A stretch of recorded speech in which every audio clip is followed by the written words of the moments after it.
ইউসুফ আলাইহিস সালাম বলেছিল না যে আমি বিশ্বস্ত, আমাকে দায়িত্ব দেন? আমি বলতে চাই আমি বিশ্বস্ত, আমাকে দায়িত্ব দেন। আমাকে 5 বছর সময় দেন, পুরো দেশের শিক্ষা সিস্টেম চেঞ্জ করে দেবো ইনশাআল্লাহ। প্লে গ্রুপ থেকে প্লে গ্রুপ থেকে নিয়ে মাস্টার্স পর্যন্ত এমন শিক্ষানীতি প্রণয়ন করা সম্ভব যে আমাদের বাচ্চারা একদম প্লে থেকে মাস্টার্স পর্যন্ত বাংলা, ইংরেজি, অঙ্ক এবং জেনারেল সাবজেক্টগুলোর সাথে কোরআন হাদিসের একটা অপূর্ব সমন্বয়ে পড়াশোনা করবে ইনশাআল্লাহ। একা করে দিতে পারবো ইনশাআল্লাহ তাআলা। আমাকে এরকম 100 জন শিক্ষাবিদ দেন, 100 জন আলেম ওলামা দেন, একটা প্যানেল করে দেন, পুরো দেশের শিক্ষা চেঞ্জ করে দেওয়া যাবে ইনশাআল্লাহ। যাদেরকে রেখেছেন এদের মাথায় গোবর আছে, যাদেরকে রেখেছেন এদের মাথায় টাটকা গোবর আছে। বইপত্রগুলোর অবস্থা দেখেছেন? বইপত্রগুলো ঘাটাঘাটি করেছেন? সমকামিতা প্রমোট করছে আমাদের দেশের মধ্যে, ট্রান্সজেন্ডার প্রমোট করছে আমাদের দেশের মধ্যে, আমাদের বাচ্চা কাচ্চা কচি কাঁচা বাচ্চাদেরকে শারীরিক শিক্ষার নামে যৌন শিক্ষা দিচ্ছে। এগুলো আমাদের মুসলমানদের শিক্ষা? এটা চলতে থাকলে দেখবেন অচিরেই কোনো মানুষ বাচ্চাদেরকে স্কুলে পাঠাবে না, এটা অরুচি ধরে যাবে। তখন কি হবে? কোটি কোটি স্কুল, কলেজ, বিশ্ববিদ্যালয় খা খা করে পড়ে থাকবে, কেউ পাঠাবে না ওখানে। তখন মাদ্রাসার দিকে মানুষ ঝুঁকবে আরো বেশি। আমি তো দাবি জানাই উপরের লেভেল থেকে এমন একটা শিক্ষা ব্যবস্থা প্রণয়ন করা হোক যাতে আমার মাদ্রাসা গড়ার প্রয়োজনই না হয়। ওই সিস্টেম রাষ্ট্রীয়ভাবেই পড়ানো হবে ইনশাআল্লাহ। আপনি মালয়েশিয়ার দিকে তাকিয়ে দেখেন, আপনি এই যে ওয়েস্টার্ন কান্ট্রির মধ্যে অনেক কান্ট্রি আছে, অস্ট্রেলিয়ার মতো জায়গাতে আছে, ব্রিটেনের মতো জায়গাতে আছে, কোন কোন ক্ষেত্রে আপনি লেবাননকে দেখেন, ইয়েমেনকে দেখেন, জর্ডানকে দেখেন, কাতারকে দেখেন, সৌদি আরবিয়াকে দেখেন, অনেক কান্ট্রি আছে। ভালো কাজের তো প্রশংসা করতে দোষ নাই, দোষ আছে? এমনকি অনেক পশ্চিমা কান্ট্রিতেও একদম উপর লেভেল থেকে ইসলামিক সিলেবাস প্রণয়ন করা হয়েছে। তার মানে এমন না যে তারা সায়েন্সকে গুরুত্ব দেয় নাই, ম্যাথকে গুরুত্ব দেয় নাই, ফিজিক্স পড়ায় নাই, অ্যাস্ট্রোফিজিক্স পড়ায় নাই, ইকোনমিক্স পড়ায় নাই, বিষয়টা এমন না। তারা ফিলোসফি পর্যন্ত পড়িয়েছে। ঘাটাঘাটি করেন, অনলাইনে সব মজুদ আছে।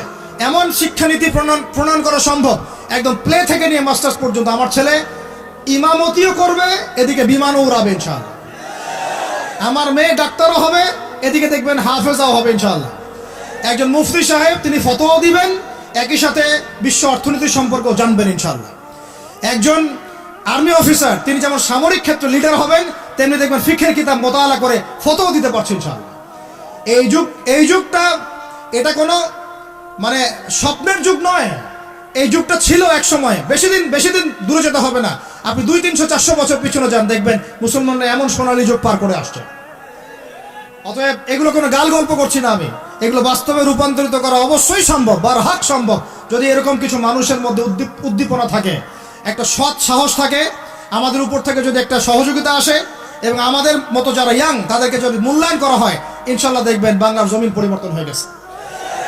এই পরিবর্তন হলে দেশের জন্য কোনো খারাপের কিছু নাই, রাষ্ট্র পিছিয়ে যাবে না, রাষ্ট্র আরো এগিয়ে যাবে ইনশাআল্লাহ তাআলা।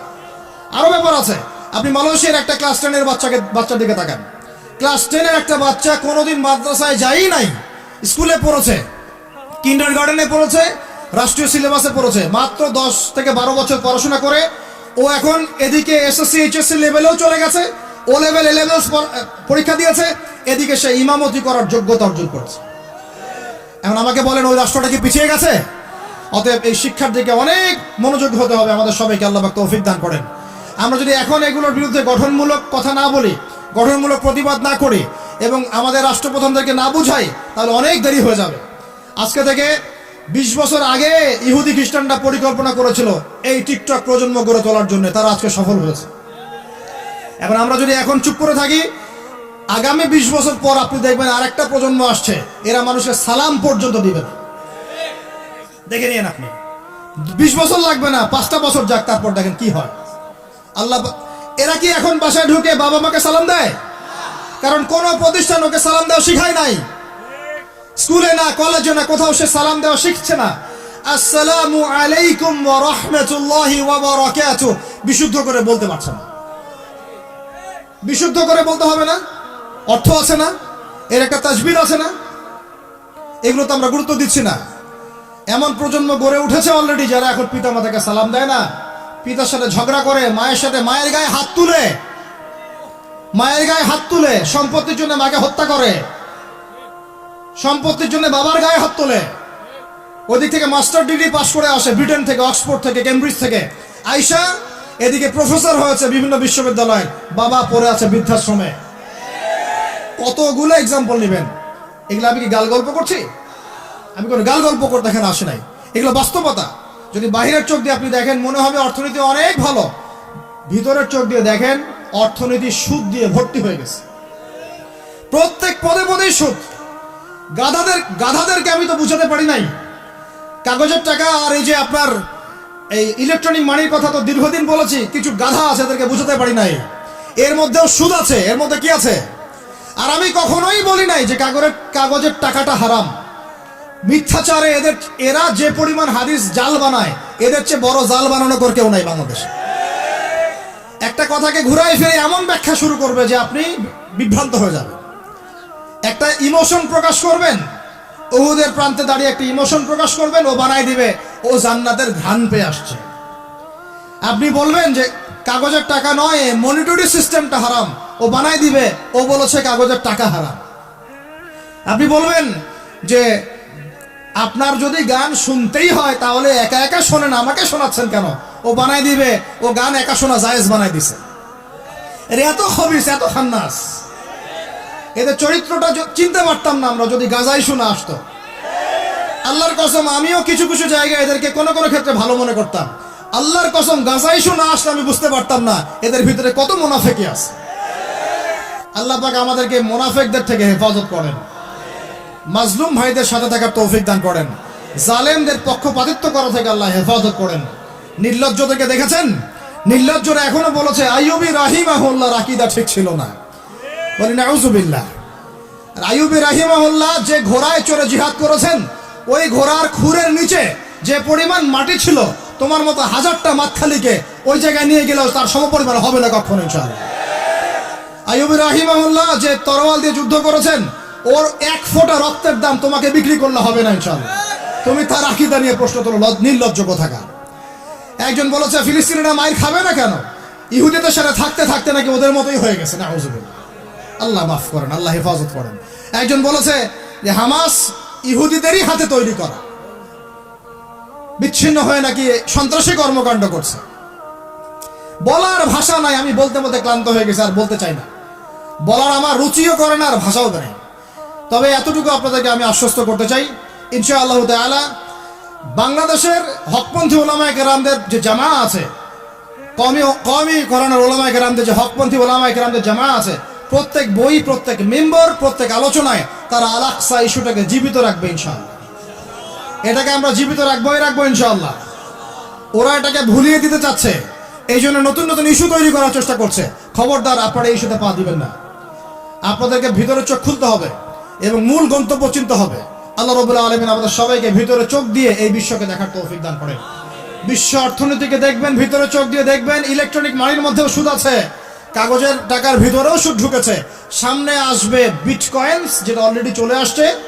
আরেকটা আসবে, সেটা হলো ক্যাশলেস সোসাইটি। কি বললাম বলেন? বলদ বলবে যে ভবিষ্যৎবাণী করে গেল, আহলুল বলদ ওয়াল কিরদা, আহলুল হিমার ওয়াল কিরদা। তো এরা ভবিষ্যৎবাণী করে গেল। আরে বর্তমান সম্পর্কে তুমি খবর রাখো না বলেই তো বর্তমানকে ভবিষ্যৎ মনে হয় তোমার। এটা বহু কান্ট্রিতে অলরেডি চালু হয়ে গেছে। এই যে আমাদের অনেক ভাই ব্যবসা করে, তারা চায়না যায়, কোরিয়া যায়, উত্তর কোরিয়া, দক্ষিণ কোরিয়া যায়। ওরা দেখে আসতেছে চায়না চালু করে ফেলছে অলরেডি। ক্যাশলেস সোসাইটি মানে হচ্ছে আপনি আপনার মুদ্রাকে সংরক্ষণ করতে পারবেন না। আপনি দেখলেন খিদির আলাইহিস সালাম দেয়াল নির্মাণ করলেন, দেয়ালের নিচে কি ছিল? খাজানা ছিল। তাহলে দেয়ালের নিচে খাজানা তিনি সংরক্ষণ করলেন কেন? এতিম বালকরা যেন বড় হয়ে সেটা নিতে পারে। তাহলে আপনি চিন্তা করেন, ওই মুদ্রাটা কি ছিল? ইলেকট্রনিক মানি ছিল, যেটা তিনি সংরক্ষণ করলেন। ওই মুদ্রাটা কি কাগজের মুদ্রা ছিল, যেটা তিনি সংরক্ষণ করলেন? ওই মুদ্রাটা কি বিটকয়েন ছিল, যেটা তিনি সংরক্ষণ করলেন? তিনি সংরক্ষণ করেছেন হয় গোল্ড কয়েন অথবা রূপার মুদ্রা। কারণ এটার মূল্য কমে যাবে না। এরা 20 বছর পর বড় হলেও বাবারই সম্পত্তি ফেরত পাবে। এইটা হলো ইসলামিক কারেন্সি, যেটা বিশ্ব থেকে উঠিয়ে দিয়েছে এই IMF, ওয়ার্ল্ড ব্যাংক আর ইউনাইটেড স্টেট এবং এদের যে চালাপালাগুলো সব। আমরা এই ব্যাস ওই সুর মিলাচ্ছি। ওরা কাগজের মুদ্রা দিয়ে সারা বিশ্বটাকে ডমিনেট করছে। তাও আবার এখানে আরো ব্যাপার আছে, কাগজের সব মুদ্রা আবার এক মানের না। একগুলো হচ্ছে হার্ড কারেন্সি, মানে শক্তিশালী কারেন্সি, একগুলো সফট কারেন্সি, মানে নরম কারেন্সি। বাংলাদেশের টাকা কোন কারেন্সি, হার্ড না সফট? এতটুকু তো জানেন। হার্ড কারেন্সি কি? মার্কিন ডলার, মানে মগের মূল্য। একটা কথা আছে না, মগের মূল্য। মগ কারা জানেন? হচ্ছে যারা রোহিঙ্গাদেরকে মেরেছিল ওরা বলে মগ। আপনারা তো এগুলো জানেন না। ছোটবেলা আমাদের বাবা মারা ঘুম পাড়াতো না, খোকা ঘুমালো পাড়া জুড়ালো বর্গি এলো দেশে, মনে আছে? বুলবুলিতে ধান খেয়েছে, কি বলেন তারপরে খাজনা দিব কিসে, মনে আছে? ধান ফুড়ালো পান ফুড়ালো, কি জানি খাজনার উপায় কি, আর কটা দিন সবর করো নাকি রসুন। এখানে কি বোঝানো হয়েছে আপনি বুঝতে পারবেন না, ইতিহাস পড়তে হবে। খোকা ঘুমালো পাড়া জুড়ালো বর্গি এলো দেশে। বর্গি মানে এই যে মগদেরকে বোঝানো হয়েছে। ওরা উগ্র ছিল, যেখানে যাইতো এরকম মঙ্গলদের মতো ম্যাসাকার করতো, ফসল বিনষ্ট করতো, ট্যাক্স নিত, জুলুম করতো, ওইটা ভয় দেখানো হতো। ওই জন্য ওদের মূল্যক, ওদের এই যে আগ্রাসনটাকে বলা হয় মগের মূল্যক। মগের মূল্যকের ব্যাখ্যা বুঝলেন? এটা মগের মূল্য। ওরা এখন হার্ড কারেন্সি দিয়ে মগের মূল্য কিরকম, যে সারা বিশ্বের সফট কারেন্সিগুলো আমার কারেন্সি দিয়ে নির্ধারিত হবে। মানে আপনার 100 টাকা সমান সমান ওর $1, মগের মূল্য। কেন আমার 1 টাকা সমান সমান তোমার $1 হতে পারে না? হতে পারে না। এটা করতে দিবে না, কারণ এটা করলে আপনার অর্থনৈতিক অবস্থা অনেক সমৃদ্ধ হয়ে যাবে এবং আপনি তাদের সমান হয়ে যাবেন। আপনি যে দামে তেল কিনবেন তাকেও সে দামে তেল কিনতে হবে। তো ওরা এটা ধরিয়ে দিল। শুধু তাই না, IMF এর মাধ্যমে, ফেডারেল রিজার্ভের মাধ্যমে, ওয়ার্ল্ড ব্যাংকের মাধ্যমে তারা এটাকে আমরা দ্বিতীয় বিশ্বযুদ্ধের পরের কথা বলছি। ওই সময় ব্রেটন উড কনফারেন্স হয়েছে, পড়ে দেখবেন। ব্রেটন উড কনফারেন্স হয়েছে, মার্কিন ডলারকে সারা বিশ্বের রুলিং মানে কারেন্সি হিসেবে ওরা নির্ধারণ করলো, মগের মূল্য। এবং প্রত্যেকটা কারেন্সি এর আন্ডারে নিয়ন্ত্রিত হবে এবং টাকার মান, অন্যান্য মুদ্রার মান বাড়বে কমবে এর ভিত্তিতে, আপনার প্রবৃদ্ধির ভিত্তিতে নয়। এবং তার হাতে নিয়ন্ত্রণ থেকে যাবে। যদি আপনি বেশি বাড়াবাড়ি করেন আপনার টাকার মান তারা কমাই দেবে। কয়দিন আগে ইলেকশনের আগে একটা শব্দ শুনেছিলেন অনলাইনে, স্যাংশন দিতে চাই, স্যাংশন, মনে আছে? হ্যাঁ মনে আছে? কি জিনিস বুঝছেন আপনারা? কিছু ওটা বুঝেন নাই। অর্থনৈতিক নিষেধাজ্ঞা কিভাবে দিতে পারে? আপনার টাকার মান তারা কমাই দিবে। তখন 1 কেজি পেঁয়াজের দাম হবে 500 টাকা, 1 কেজি রসুনের দাম হবে 1000 টাকা, 1 ব্যারেল তেলের দাম হয়ে যাবে দেখবেন 10,000 20,000 টাকা। কিচ্ছু করতে পারবেন না।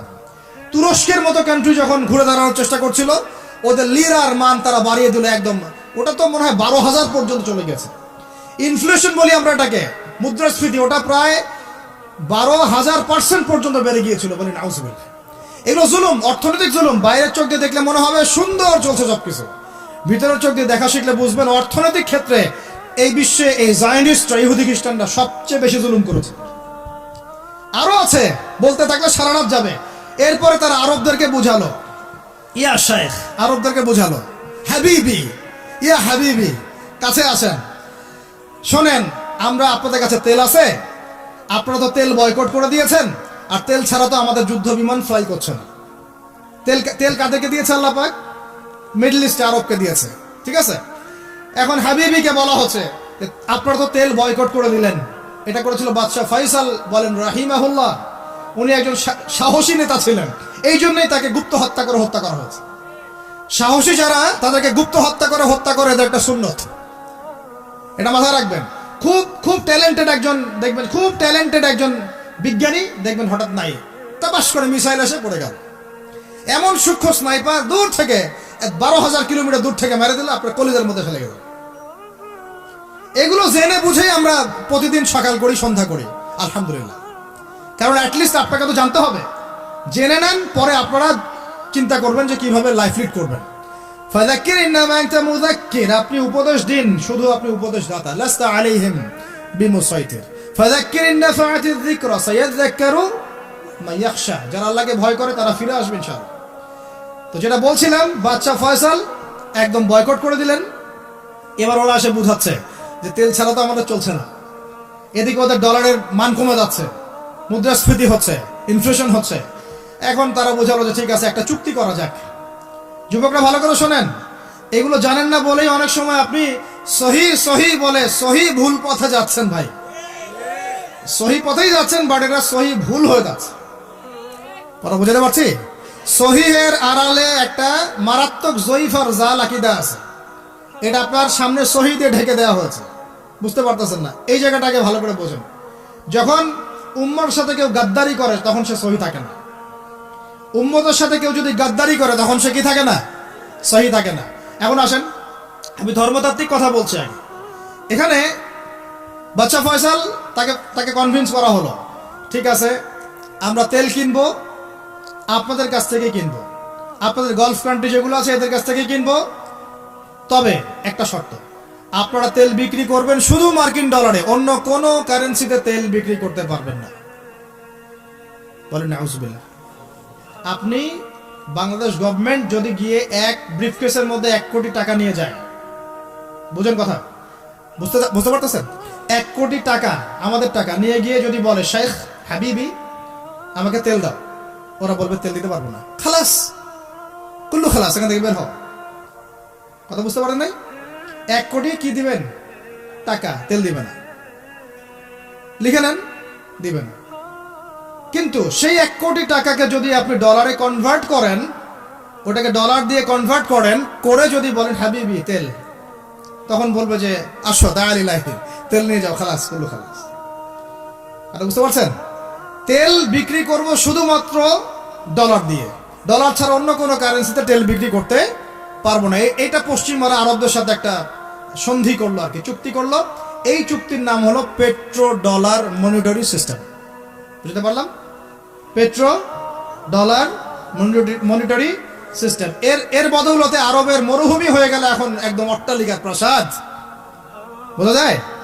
মরুভূমিগুলো হয়ে গেল কি অট্টালিকার প্রাসাদ, আর বাকি পুরো মুসলিম উম্মার উপর দেখেন কি দুরবস্থা নেমে আসে। শুধু তাই না, ওই ডলার হলো একদম লিডার, কারেন্সির লিডার। এখন ওই ডলার তেলের মান নির্ধারণ করবে, আপনি টাকা দিয়ে করতে পারবেন। সারা বিশ্বের সবচেয়ে বড় অর্থনৈতিক জুলুম হচ্ছে এই পেট্রো ডলার মনিটরি সিস্টেম।